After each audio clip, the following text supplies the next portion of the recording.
Hello बच्चों, कैसे हैं आप लोग। तो चलिए आज की क्लास को स्टार्ट करने से पहले बच्चों हम थोड़ा सा दोहराएंगे कि हमने अपनी पिछली क्लास में क्या क्या पढ़ा था।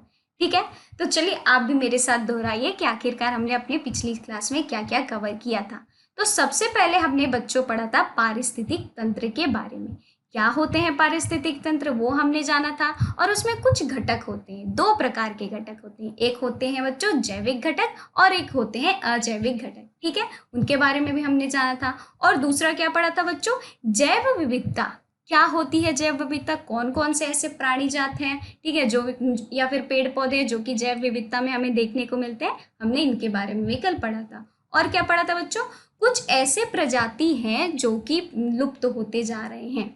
हम दिन ब दिन देखते हैं कि कुछ ऐसे प्रजातियां हैं जो कि हमारे पृथ्वी पे दिन ब दिन क्या हो रही है बच्चों, लुप्त होते जा रही हैं। ठीक, इनके बारे में भी हमने जाना था। ठीक है, और पेड़ पौधों और जानवरों में कौन कौन से विभिन्न प्रकार होते हैं, ठीक है, उनके बारे में भी हमने पढ़ा था। उनके कितने प्रकार हैं, उनके हर एक प्रकार के बारे में हमने पिछली क्लास में पढ़ा था। और क्या पढ़ा था बच्चों, वनस्पति जाति और प्राणी जाति हाश्र के नकारात्मक कारक कैसे बन रहे हैं। ठीक, और क्या भारत में जो जैव विविधता है उसमें गिरावट आ रही है, वो किस कारणवश आ रही है बच्चों, हमने ये भी पढ़ा था। और क्या परिणाम स्वरूप क्या हो रहा है, पारिस्थितिक जो पर्यावरण में जो कमी हो रही है। ठीक है, पर्यावरण में जो कमी हो रही है उसमें सामाजिक जो उसका परिणाम है किस प्रकार हमें देखने को मिल रहा है, हमने ये भी पढ़ा था। तो इन सारी चीजों के बारे में हमने अपनी पिछली क्लास में किया था कवर। तो चलिए बच्चों आज की क्लास को करते हैं स्टार्ट। तो आज की क्लास में हम क्या पढ़ने वाले हैं, भारत में वन और वन्य जीवन का संरक्षण। कि भारत में जो वन है और वन्य जो जीवन है उनका हम संरक्षण किस प्रकार कर सकते हैं। ठीक है, चलिए। तो वनों और वन्य जीवन के संरक्षण की आवश्यकता, आखिर क्या ऐसी आवश्यकता आई जिसे कि हमें वन्य और वन्य जीवन का संरक्षण करना पड़ा। चलिए देखते हैं। संरक्षण से पारिस्थितिक विविधता बनी रहती है, ठीक, तथा हमारे जीवन साथी संसाधन जैसे कि जल, वायु और मृदा जो होते हैं हमें मिलते हैं। अगर हम इनका संरक्षण करते हैं तो ही हम इन चीज़ों को क्या करेंगे बच्चों, हमें मिलेगा। ठीक है, और अगर इनका संरक्षण नहीं करते हैं तो ये नहीं मिलेंगे। इसीलिए आवश्यक है हमें संरक्षण करना वन और वन्य जीवनों का। ठीक है, यह वनस्पति और पशुओं में जीन्स विविधता को भी क्या करती है, संरक्षित करती है। आई बात समझ में। उदाहरण में हम क्या देखेंगे बच्चों, हम कृषि में अभी भी पारंपरिक जो फसलें होती हैं उन पर ही निर्भर है।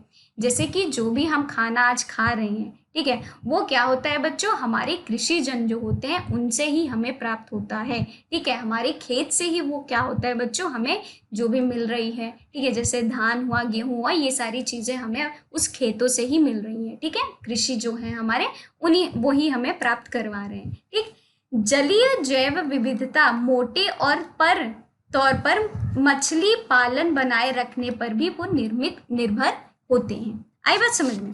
चलिए आगे बढ़ते हैं। भारतीय वन्य जीवन संरक्षण अधिनियम। अब यहाँ पे हम बच्चों कुछ ऐसे एक्ट्स पढ़ेंगे, ठीक है, जो कि हमें क्या कर रहा है, ये बता रहा है कि किस प्रकार हम क्या कर सकते हैं बच्चों, अपने वन्य और वन्य जीवों का संरक्षण कर सकते हैं। तो कुछ भारत सरकार द्वारा क्या किया गया है बच्चों, कुछ अधिनियम निकाले गए हैं। ठीक है, और ऐसी कुछ परियोजनाएं भी बनाई गई हैं जिनके वजह से, जिनके साथ हम क्या कर सकते हैं, अपने वन और वन्य जीवों का क्या कर सकते हैं, संरक्षण कर सकते हैं। तो वैसे ही भारत में वन्य जीवन संरक्षण अधिनियम एक्ट बनाया गया था जो कि 1972 में ये लाया गया।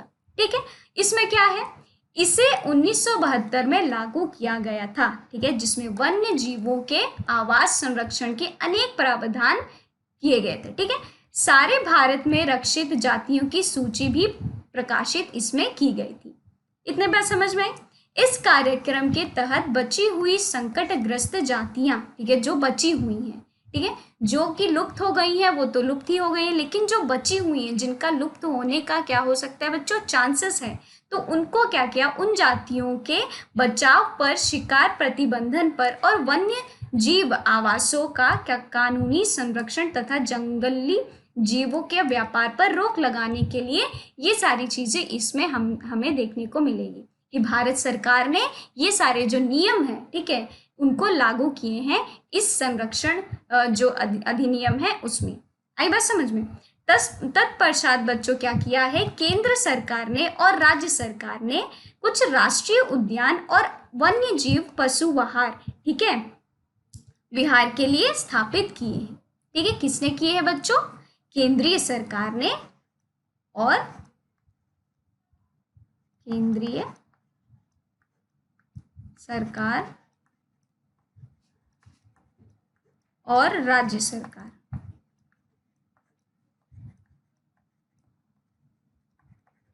ठीक है, इन्होंने क्या किया है बच्चों, इन्होंने ऐसे कुछ क्या किया, अधिनियम निकाले हैं जिसके तहत इनको क्या करना है बच्चों, पशु जो है या फिर वन्य जो जीवन है, ये जो फिर या फिर पशु जो विहार है उनका संरक्षण वो कर रहे हैं। आई बात समझ में। चलिए आगे बढ़ते हैं। अब देखिए केंद्रीय सरकार ने क्या किया है, विशेष तौर पर वन प्राणियों को रक्षण जो प्रदान करने हेतु उन्होंने परियोजनाओं की क्या की है, घोषणा की है, जो लुप्त होने के कगार पर जो है, ठीक है, जो प्रजातियां जो लुप्त होने के कगार पर हैं, जैसे कि बच्चों बाघ, एक सींग वाला गैंडा, ठीक है, कश्मीरी हिरण अथवा हंगुल घड़ियाल जो होता है, जैसे कि मगरमच्छ, एशियाई जो शेर होता है, और भी अन्य प्रजातियां हैं जो कि क्या किस कगार पे है बच्चों, लुप्त होने के कगार पे हैं।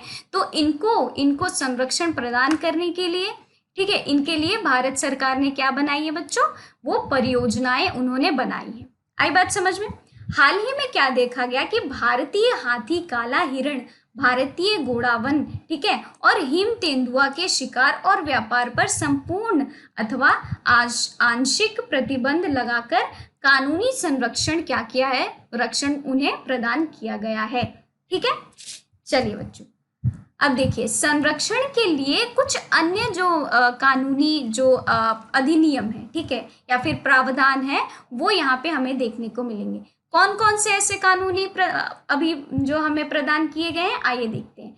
वन्य जीव अधिनियम 1980 और 1986 के तहत सैकड़ों तितलियों और पतंगों, ठीक है, भृगों और एक ड्रैगन फ्लाई को भी संरक्षित जातियों में क्या किया बच्चों, शामिल किया गया। ये जो है जैसे कि कौन कौन सी, सैकड़ों तितलियां, ठीक है, कौन कौन सी बच्चों, तितलियां,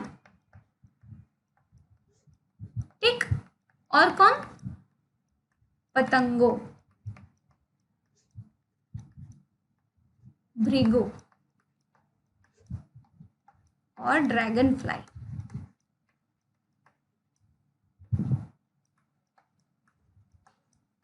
ठीक है, ये जो कुछ प्रजातियां हैं बच्चों, इनको क्या संरक्षण प्रदान किया गया। ठीक है, इसमें क्या किया गया, इन जातियों में इनको शामिल किया गया। ठीक है, 1991 में पौधों की जो 6 जातियां पहली बार इस सूची में क्या किया गया, वे लाई गई। ठीक है, किसमें, 1991 में पौधों की भी कुछ सूचियां क्या की गई बच्चों, 6, ठीक है, 6 स्पेसिफिकली 6 जो जातियां हैं उनको पहली बार इस सूची में क्या किया गया बच्चों, दायर किया गया। आई बात समझ में।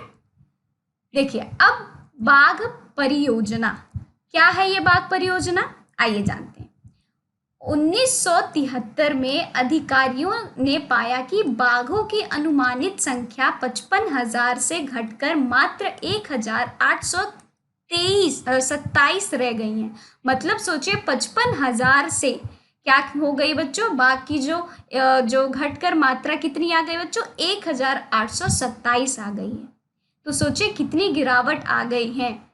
बाघों की आबादी के लिए प्रमुख खतरे, अवैध शिकार, ठीक है, कुछ प्रमुख खतरे यहाँ पे बताए जा रहे हैं आपको। उनमें से सबसे पहला है अवैध शिकार, ठीक, आवासीय स्थलों का सिकुड़ना, ठीक है, भोजन के लिए आवश्यक जंगली उपजातियों की संख्या कम होना, जो कि भोजन करते हैं, जो शेर हैं, ठीक है, उनके लिए जो छोटे छोटे शिकारी होते हैं, जो छोटे छोटे उनका शिकारी जो होते हैं, जैसे हिरन हो गया, ठीक है, इन सारी जातियों का क्या हो रहा है, कमी होते जा रही है, क्योंकि ये भी दिन पर दिन क्या होते जा रहे हैं बच्चों, लुप्त होते जा रहे हैं। ठीक है, तो और भी कई ऐसी जातियां हैं जिनकी कमी होते जा रही है, जो कि भोजन है किसका बच्चों, हमारे बाघों का। ठीक है, और क्या, जनसंख्या में वृद्धि, बाघों की खाल का व्यापार, ठीक है, उनको मार के उनका क्या किया जा रहा है, उनकी खाल का व्यापार किया जा रहा है। उनकी हड्डियों का एशियाई देशों में परंपरागत औषधियों में उपयोग किया गया है।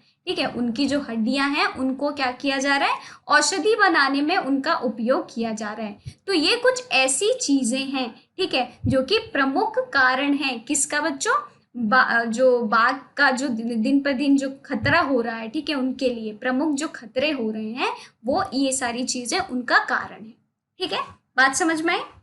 चलिए अब देखिए बच्चों कि भारत और नेपाल, ठीक है, यही दो ऐसा देश है जहां पे शिकार, चोरी और गैर कानूनी व्यापार करने वाले मुख्य निशाने पर ये हैं। ठीक है, इन देशों में आपको शिकार, चोरी और गैर कानूनी व्यापार करने वाले मुख्य निशाने पर आपको देखने को मिलेंगे। ठीक, बाघ परियोजना 1973 में शुरू की गई थी। ठीक है, ये जो परियोजना है बाघ परियोजना, ये 1973 में शुरू की गई थी। बाघ संरक्षण मात्र एक संकटग्रस्त जाति को बचाने का प्रयास नहीं है। ठीक है, जो बाघ संरक्षण है वो खाली बाघ को ही बचाने का प्रयास इसमें नहीं किया जा रहा है, बल्कि अन्य भी जो जातियां हैं, ठीक है, उनको भी यहाँ पे क्या किया जा रहा है बच्चों, संरक्षित करने का प्रयास किया जा रहा है।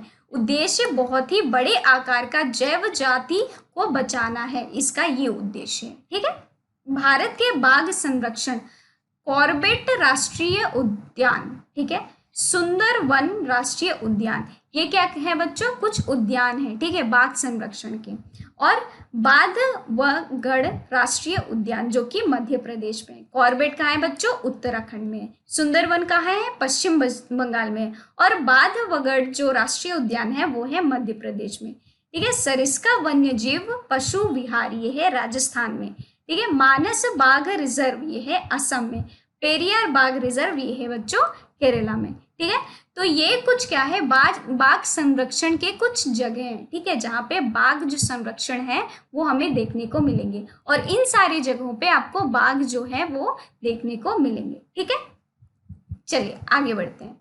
वन और वन्य जीव संसाधनों के प्रकार। ठीक, भारत में अधिकतर वन्य और वन्य जीवन या फिर प्रत्यक्ष रूप में सरकार के अधिकार क्षेत्र में होते हैं, या फिर वन विभाग अथवा अन्य विभागों के जरिए सरकार क्या करती है बच्चों, प्रबंधन में लाती है। ठीक है, आरक्षित वन, ये है कुछ बच्चों वन्य जीव संसाधनों के कुछ प्रकार हैं, जिसमें कि सबसे पहले क्या आता है बच्चों, आरक्षित वन आता है। क्या है, देश में आधे से अधिक वन क्षेत्र आरक्षित वन घोषित कर दिए गए हैं। ठीक, जहां तक वन और वन्य प्राणियों के संरक्षण की बात है, आरक्षित वनों की सर्वाधिक मूल्यवान माना जाता है। आरक्षित जो वन है बच्चों वो सर्वाधिक मूल्यवान माना जाता है। ठीक है, और कितने प्रकार हैं आइए देखते हैं। रक्षित वन, वन विभाग के अनुसार देश में कुल वन क्षेत्र का 1/3 हिस्सा रक्षित वन भी है। ठीक, इन वनों और अधिक नष्ट होने के बचाने के लिए इनकी सुरक्षा की जाती है। तो बच्चों इन वनों को अधिक से अधिक नष्ट होने से बचाने के लिए, ठीक है, क्या किया जाता है, इनको सुरक्षा प्रदान की जाती है। ठीक है, अब अवर्गीकृत वन क्या है, ये अन्य सभी प्रकार के वन और बंजर भूमि जो सरकार, व्यक्तियों और समुदाय के स्वामित्व में होते हैं। ठीक है, ये ऐसे हैं जो कि क्या है, बंजर भूमि जो सरकार और व्यक्तियों या फिर समुदाय के स्वामित्व में होती है। स्वामित्व मतलब ओनरशिप बच्चों, ठीक है, उनके अंडर में होती है, उसे हम कहते हैं अवर्गीकृत वन। ठीक है, आरक्षित और रक्षित वन ऐसे स्थायी वन क्षेत्र हैं जिनका रखरखाव इमारती लकड़ी, अन्य वन पदार्थों और उनके बचाव के लिए किया जाता है। आई बात समझ में। चलिए अब समुदाय और वन संरक्षण। ठीक है, जो समुदाय है वो वन संरक्षण किस प्रकार करता है आइए जानते हैं।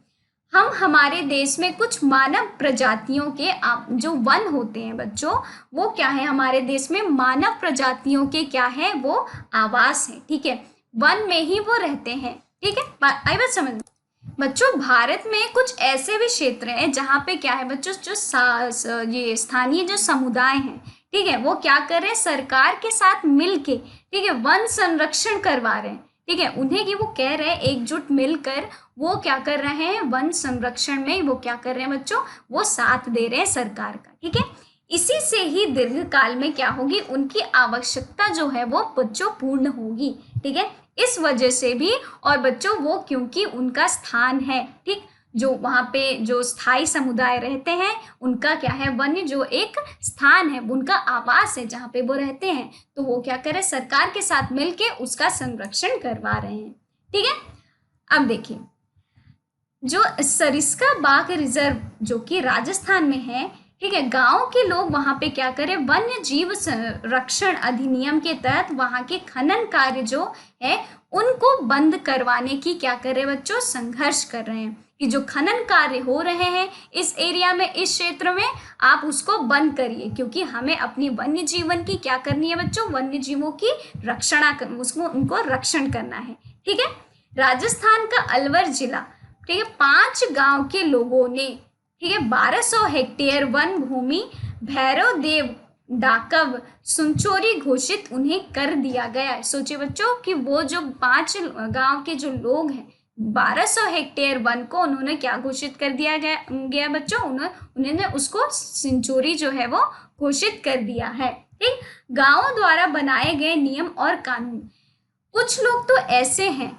ठीक है, उन्होंने क्या खुद से ही क्या कर दिया है बच्चों, कानून बना दिए हैं, कुछ नियम ऐसे बना दिए हैं जिनमें कि उन्होंने ये लिखा है कि किस तरह से वन्य जो जीवन है, ठीक है, उनको वो संरक्षण करना चाहते हैं, तो उन्होंने अपना ही कुछ क्या कर दिया है, उन्होंने कानून बना दिए हैं। ठीक, जो सरकार वर्जित करते हैं तथा बाहरी लोगों की घुसपैठ से यहाँ के वन्य जीव को वो बचाते हैं। हिमालय में प्रसिद्ध चिपको आंदोलन कई क्षेत्रों में वन कटाई रोकने के लिए क्या किया गया है बच्चों, कामयाब प्रयास था वो। ठीक है, जो क्या है बच्चों, चिपको आंदोलन, इसके बारे में हम अपनी अगली स्लाइड्स में भी जानेंगे कि आखिरकार चिपको आंदोलन होता क्या है। ठीक है, चलिए आगे बढ़ते हैं। फिर टिहरी में किसानों का बीज बचाओ आंदोलन और नवदायन, ठीक है, ने दिखा दिया है कि रासायनिक उर्वरकों के प्रयोग के बिना ही वो विविध फसल जो है उनका उत्पादन कर सकते हैं। टिकरी में कुछ ऐसे किसान हैं, वहां के जो किसान हैं बच्चों, उन्होंने बीज बचाओ आंदोलन, ठीक है, क्या किया बच्चों, बीज बचाओ आंदोलन,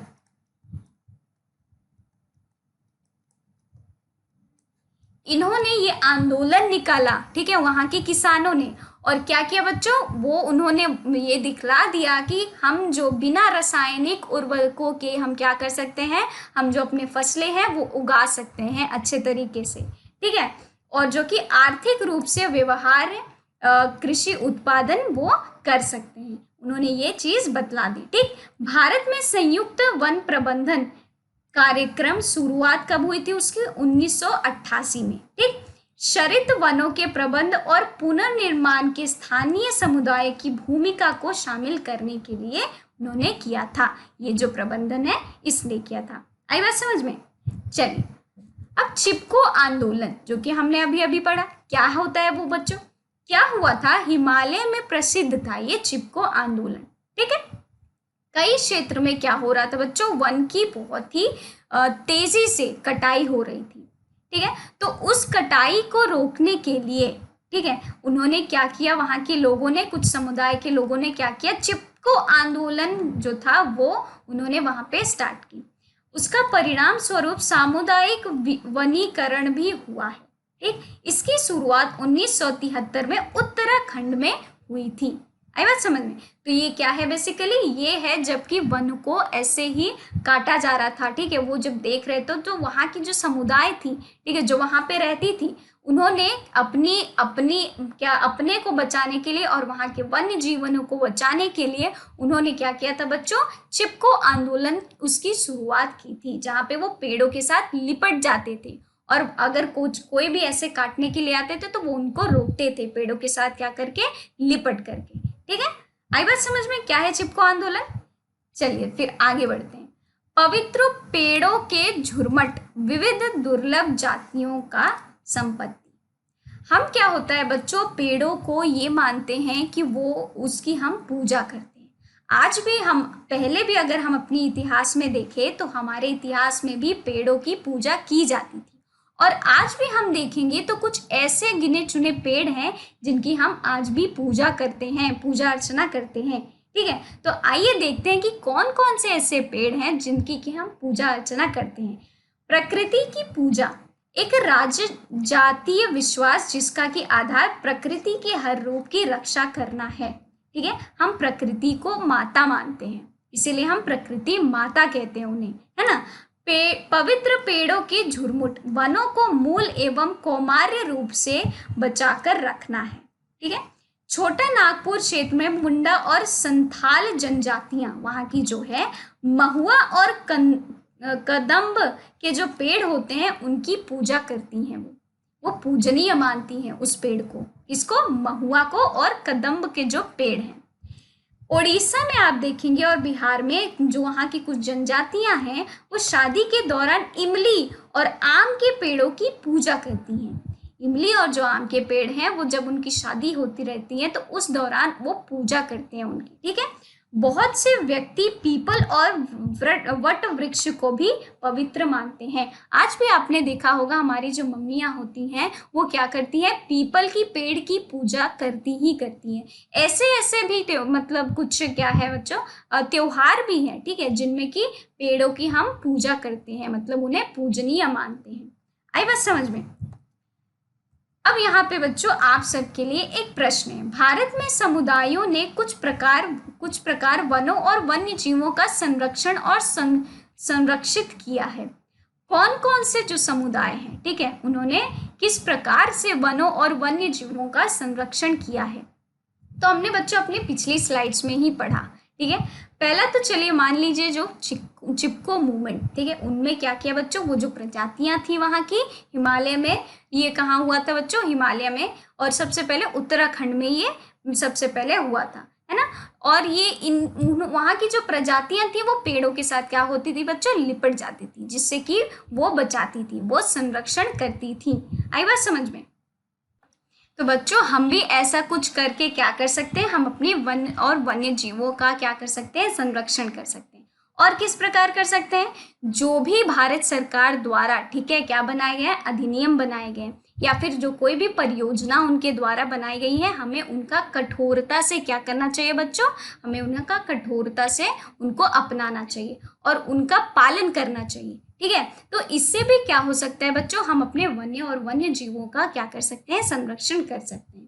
ठीक है, और क्या हम कर सकते हैं बच्चों, जो हमारी प्रजातियां क्या हुई हैं बच्चों, जो लुप्त नहीं हुई हैं, ठीक है, उनके लिए हम क्या कर सकते हैं, उनके लिए हम ऐसे जगह उनका स्थान बनाएं, ठीक है, ऐसा जगह बनाएं जहाँ पे उन्हें हम रख सकें, ठीक है, और उनका क्या कर सके बच्चों, अच्छी तरीके से देखभाल कर सके। ठीक है, तो वो जो रहेंगी वो क्या होंगी, लुप्त नहीं हो पाएंगी। जो आजकल देख रहे हैं आप दिन पर दिन कुछ कुछ ऐसी प्रजातियां जो कि लुप्त हुए जा रही हैं, ठीक है, उनका वो अब है ही नहीं इस दुनिया में, तो उन्हें हम एक जगह रख सकते हैं, उनका पालन पोषण अच्छे से कर सकते हैं, जिसके वजह से वो लुप्त नहीं होंगे। और क्या कर सकते हैं, ज़्यादा से ज़्यादा हम क्या कर सकते हैं, पेड़ पौधे लगा सकते हैं। अगर हम ज़्यादा से ज़्यादा पेड़ पौधे लगाएंगे तो क्या होगा बच्चों, इसकी वजह से हम क्या करेंगे, वन जो है, वन और वन्य जीवों का जो संरक्षण है हम वो भी कर सकते हैं। तो ये कुछ ऐसी छोटी मोटी चीजें हैं जो कि हम इनको करके क्या कर सकते हैं, हम अपना वन्य और वन्य जीवों का संरक्षण कर सकते हैं।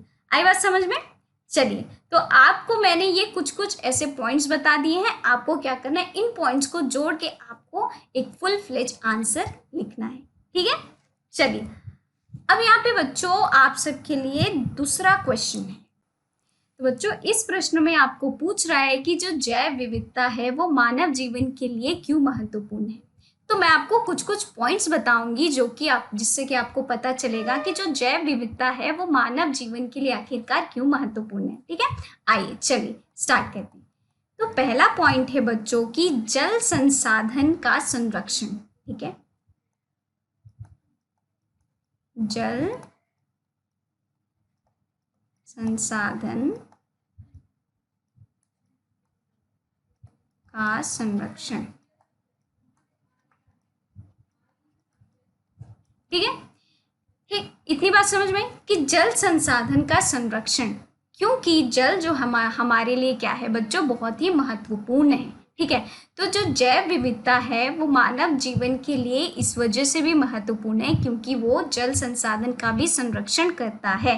ठीक है, वो हमें क्या क्या देता है बच्चों, और भी क्या क्या देता है हमें, ऑक्सीजन की जो मात्रा होती है वो, अगर हमारा जो जैव विविधता है अगर वो क्या रहेगा बच्चों, संरक्षण उसकी अच्छी तरीके से की जाएगी, अगर उसकी रक्षा करी जाती है अच्छे तरीके से, तो हमारा जो ऑक्सीजन का जो सप्लाई है उसकी जो मात्रा है वो अधिक मात्रा में हमको मिलेगी। ठीक है, हमारा जो क्या है बच्चों, पारिस्थितिक जो तंत्र है वो क्या रहेगा, वो सुरक्षित अगर रहेगा तो उस वजह से हम जो इंसान है, ठीक है, हमारी जो जिंदगी है वो क्या हो जाएगी बच्चों, इजी हो जाएगी। ठीक है, क्योंकि हमारा जो पारिस्थितिक तंत्र है उसे क्या होना आवश्यक है बच्चों, उसका रक्षण करना बहुत ही ज्यादा आवश्यक है। अगर वो ही नहीं रहेगा तो हमें आगे चल के बहुत सारी ऐसी कठिनाइयों का सामना करना पड़ेगा।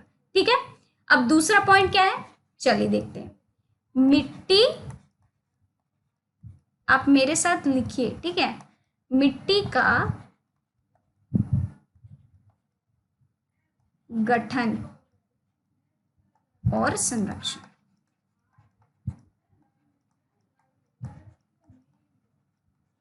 ठीक है, ये भी हमें उसमें ही उसका ही एक पॉइंट है। ठीक है, जो कि जैव विविधता में ही देखने को मिलेगी कि मिट्टी का क्या होता है बच्चों, गठन होता है उसमें और उसका संरक्षण भी किया जाता है।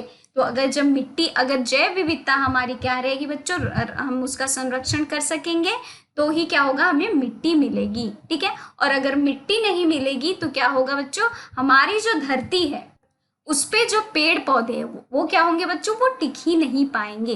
तो अगर जैव विविधता हमारी क्या है, अगर जैव विविधता अगर उसका रक्षण हम करेंगे, ठीक है, तो क्या होगा, वो हमें क्या करेगी, मिट्टी प्रदान करेगी, मिट्टी का गठन करेगी और उसका संरक्षण होगा। ठीक है, और तभी क्या होगा बच्चों, जो हमारी जो मानव की जो जिंदगी है, ठीक है, एक इंसान की जो जिंदगी है उसके लिए जैव विविधता इसीलिए क्या है बच्चों, महत्वपूर्ण है। आई बात समझ में। अब आइए तीसरा पॉइंट देखते हैं, क्या है, पोषक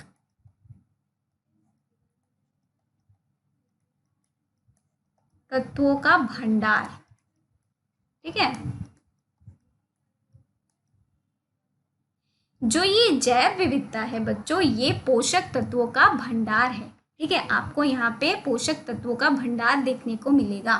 ठीक, क्योंकि इसमें क्या होता है, कई सारी जो जातियां होती हैं, ठीक है, प्रजातियां होती है, या फिर जो जो पेड़ पौधे होते हैं, ठीक है, उसमें अलग अलग प्रकार के, विभिन्न प्रकार के आपको वहाँ पे ये ये पेड़ का जो प्रकार होता है, ठीक है, अलग अलग प्रकार के पेड़ पौधे जो होते हैं वो देखने को मिलेंगे। इसीलिए क्या कहा गया है, पोषक तत्वों का ये भंडार है।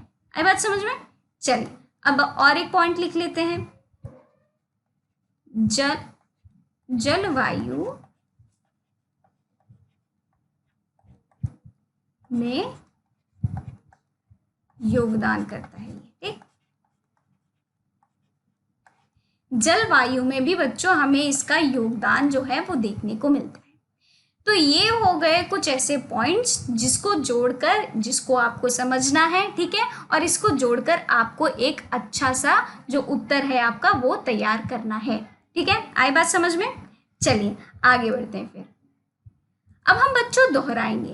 ठीक है, हमने पूरा जो अध्याय पढ़ा है उसमें हमने क्या क्या समझा है, ठीक, और उसको हम क्या करेंगे, सबसे आगे से दोहराएंगे। ठीक, तो पारिस्थितिक तंत्र के बारे में हमने पढ़ा था। ठीक, क्या है वो, जीवित जीवों और भौतिक पर्यावरण के समुदाय से मिलकर बनी एक एकीकृत इकाई है।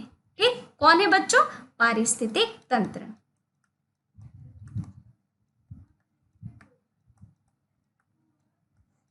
ठीक है, अब क्या, वनस्पति जाति, किसी विशेष क्षेत्र या काल के पौधों को वनस्पति जाति कहा जाता है। ठीक, प्राणी जात क्या होते हैं, जानवरों की जातियों को प्राणी जात के रूप में भी जाना जाता है। वन वृक्षों से ढका हुआ विस्तृत ये एक क्षेत्र है। ठीक है, जैव विविधता पृथ्वी पर रहने वाले जो पौधे होते हैं, जानवर होते हैं, सूक्ष्म जीवों की सभी प्रजातियों का कुल योग है। ठीक है, कौन, जैव विविधता, उसी में क्या होते हैं, हमें पाए जाते हैं बच्चों, पेड़ पौधे, जानवर या फिर अलग अलग जो प्रजातियां होती हैं, सूक्ष्म सूक्ष्म जो जीव होते हैं, ये सारी हमें जैव विविधता में ही देखने को मिलेंगी। ठीक है, आई बात समझ में। और क्या क्या पढ़ा था हमने बच्चों, जातियों को वर्गीकृत किया था हमने किस किस भागों में, सामान्य, संकटग्रस्त और सुभेद्य, दुर्लभ, स्थानित और लुप्त, इन वर्गों में हमने क्या किया था, इस जातियों को वर्गीकृत किया था। ठीक, संरक्षण के प्रयासों में जैसे कि बाघ परियोजना जो कि 1973 में आया था, है ना, वन्य जीव संरक्षण अधिनियम 1972 में, ठीक, वन्य जीव अधिनियम 1990 80 में और 1986, और चिपको आंदोलन के बारे में भी हमने पढ़ा था। स्थानीय समुदाय द्वारा जो पवित्र जो पेड़ होते हैं जिसकी हम पूजा अर्चना करते हैं, हमने वो भी पढ़ा था।